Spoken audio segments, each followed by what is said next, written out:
In this video, you'll learn how to fix the issue of eBay descriptions not showing on your phone.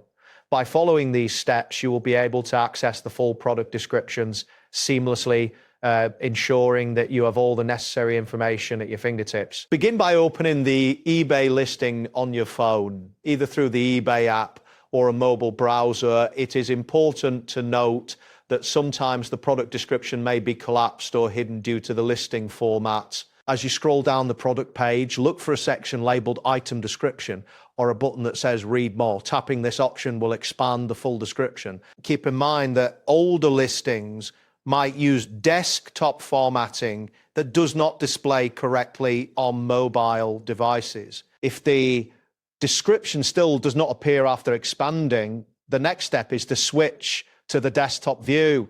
Open the listing in your mobile browser rather than the app. Once the page loads, access the browser menu and select the desktop site option. This action forces the browser to load the full desktop version of the listing. In many cases, this method allows the complete product description to display normally, revealing details that may be hidden in the mobile layout. In some instances, the issue could stem from an outdated eBay app or a temporary loading problem.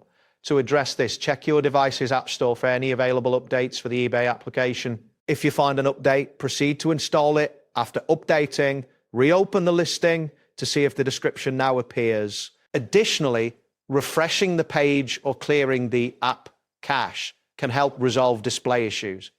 These troubleshooting steps typically fix most mobile display problems. If the description is still not visible, consider checking your internet connection. A slow or unstable connection may hinder the loading of content. Ensure you have a reliable Wi-Fi connection or sufficient mobile data to allow for smooth browsing. If necessary, try connecting to a different network and repeat the previous steps. That wraps up today's guide. Thanks for watching and catch you in the next tutorial.